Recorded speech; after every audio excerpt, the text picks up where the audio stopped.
All right, so now we've got all these points of data that they're collecting without our consent. FERP is wide open, so that's, as Amy said, that's one FERP. FERP is wide open. We've got all these points of data they want to collect on our kids. They've got the number. So Brandon, I'm still using you, buddy. Okay? I got all your information on my little number here. And end of the year, Brandon goes to take his assessment. We need this number attached to Brandon's assessment when he goes to take his test, right? Brandon takes his assessment. Now, we in Nevada signed something called a Memorandum of Understanding.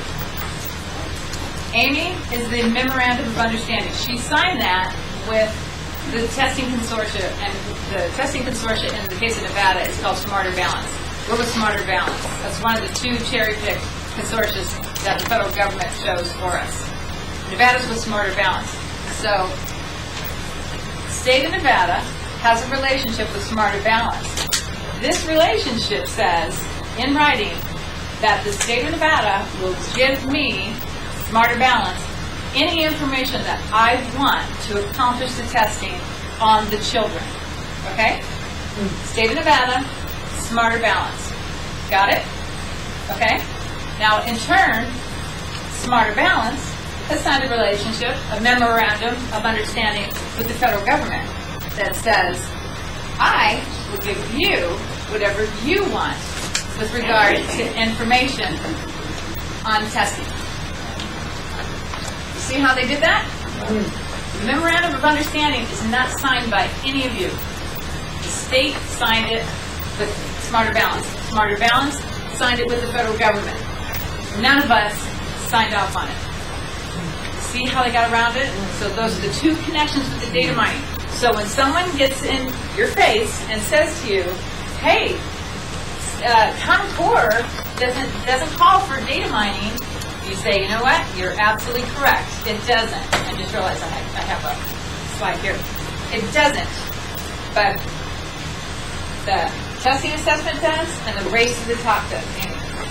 Real quickly to draw the connection between two dots, FERPA and the changes to FERPA is what allows Smarter Balance to obtain the information. So that's how they got the information without your signature. And I'm going to read this to you straight from the agreement. PARC, which is another test, the second testing consortia I just mentioned, PARC and Smarter Balance have promised the federal government that they will, quote, provide timely and complete access to any and all data collected at the state level to the United States Department of Education and any agencies or organizations the federal government designates. It doesn't get any clearer than that. So the state testing consortia, federal government, that's how they get around it.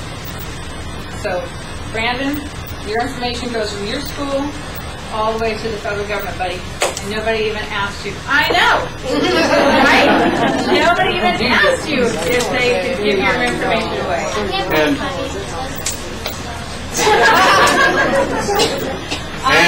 And all those corporations that are working with the federal government. To do whatever they want with little Brandon's information. I know, sweetheart. It's not fair and it's not right. But unfortunately, that's what it is right now. So, okay. So did that answer any of the questions that anyone was thinking about asking before did that answer?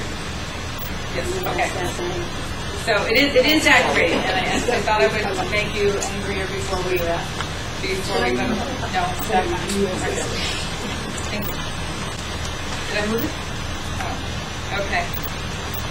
So before I move off this page, and we can come back to this. Like I said, at the end we will open up to question and answers. And I'll have Amy come back up here with me okay. While we're talking about assessments, another thing that confuses people when we're talking about Common Core is this 15% enrichment that pops up now and then. I've heard people talk about it, and they think that the standards can be moved or adjusted by 50%. That's not true. The standards can be added to by 15%. Once the state has adopted the standards, or been strong-armed, as I like to say, to take the standards, they can add to them. They can't change them. The standards, for whatever crazy reason, other than money, are copyrighted. So they can't change the standards, but they can add 15% enrichment. Now, the thing that makes that kind of useless is, in my opinion, I mean, unless a teacher has a student that really needs it, I don't understand adding 15%. It's kind of negligible. It'd be like having a piece of cake and only being allowed to ice 15% of it, right? What would be the point? I mean, ice the whole cake or nothing. I want all of it. The second thing is, teachers' evaluations are tied to these assessments, right? So if a teacher is going to add 15%, it's not going to be on the assessment anyway. So if I were a teacher, I would not stress myself out, right? I would not stress myself out adding something to a classroom that I don't need to when my salary and my evaluation is going to be tied to how well a student's going to do. And I know this sounds terrible, but I don't blame teachers for not, I just don't blame teachers for not going that extra mile. I'd be testing those kids right and left if it was me too. I'd be testing to the test, worried about the test on Friday, and I'd be testing them again for one final test. Carl Bunce. But I hope that explains that 15% enrichment addition, is what we should call it. Okay, and then one more quick thing. Just so you know how serious the federal government is about gathering this data, in 4 grant-giving years, from 2006 to 2012, Nevada's been given, right here, just under $10 million alone. Just Nevada's been given under $10 million in grants for our system, for our database, and almost $612 million has been given out nationwide for data systems. Who signs off on that from the state? For the grants, Yeah. the governor. Governor accepts that? Oh, yeah, on June 25th of last year, there's a big old press release, Sandballs all. He's very excited to get that money. He's very excited about this launch trip. I have a copy of the, if you'd like to see it afterwards, I have a copy of the executive order that he signed promoting it. Sandoval wants this. Do you think he knows what it is? No. No. That I don't know. I can't speak to that. I can only tell you. I have a copy of the executive order.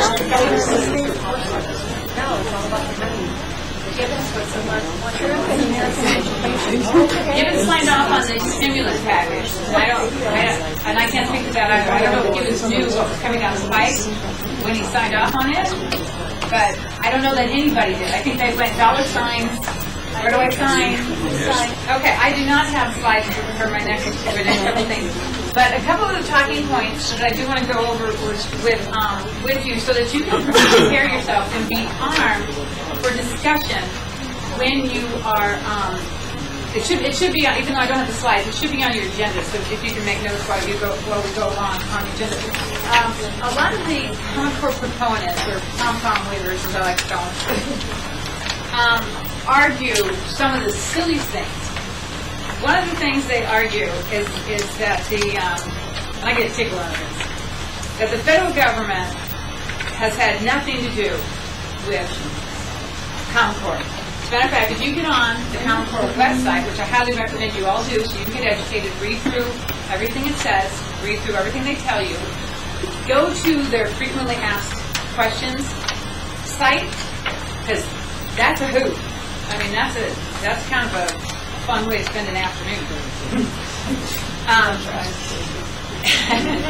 As Amy says, it'll make your eyes bleed. One answer that pops up in the answer section that no one asked a question to is the federal government was not involved in the development of the standards. Okay, well, let's review that. Let's see, the federal government funded heavily the NGA and the CCSSO who wrote the standards. They offered cash-starved states money to accept the stimulus package of 2009. They offered more money under the rates of the TAP grants, and they offered no child left behind waivers for implementing Common Core state standards. Arnie Duncan, who's the federal secretary of the Federal Department of Education, is running around the United States telling everybody how to implement it, and he's moving test dates, and he's about a week away from redesigning bus routes. But other than that, I think it's pretty much hands off. I don't even know how they can say that with a straight face, that this whole thing is state-led. I mean, I think if they add state-led by the nose, it's an appropriate statement. So another big bullet point for them, for promoting, I should say, for promoting Common Core, is that when a child moves from state to state through their K through 12, do you have a question that you want me to answer right now? Yeah, go ahead. No, it's okay. Go ahead. Because I don't want to keep going if you're not understanding something. Well, I'm a little confused. Is this the first year that this Common Core is being implemented in Nevada?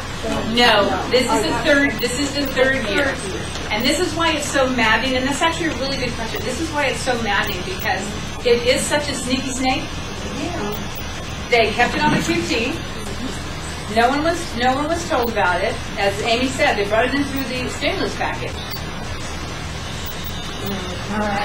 Because if we knew, we wouldn't want this.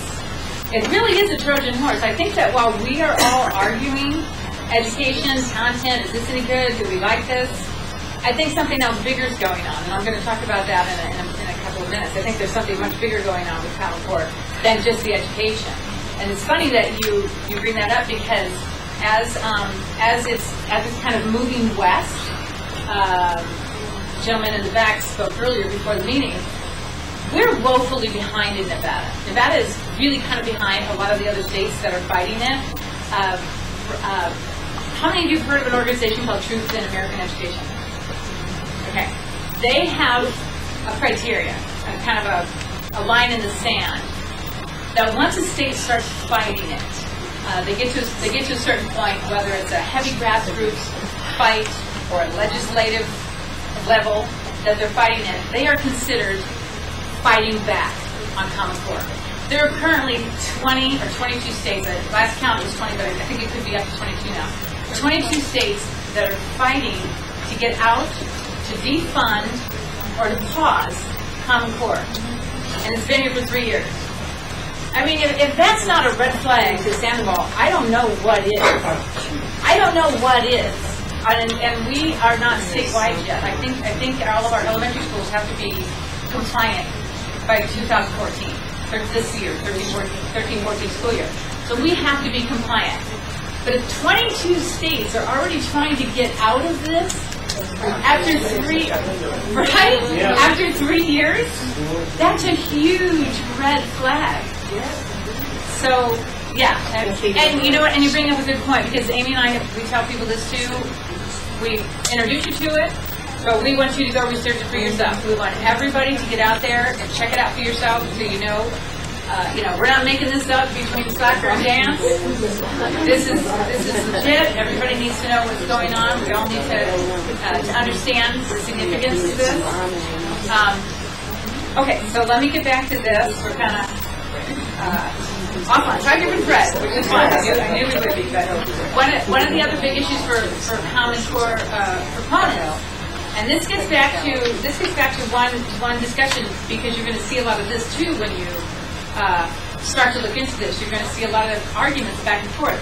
Are they standards or is it a curriculum? Are they standards or is it a curriculum? Well, I guess it depends on who you're talking to, but one of their big arguments is if you're let's use military as an example. We have a lot of military families in the United States. So if you have a family that's moving from Tennessee to Vegas and you've got a 3rd grader, he's going to be able to slide from that classroom in Tennessee right into a classroom in Las Vegas without missing a beat of his education. Well, I don't know how a standard's going to do that, but a curriculum would. See the difference? Standard just sets the bar. Curriculum is actual. Now we're on page 19. Now we're on page 20. Now we're on page 21.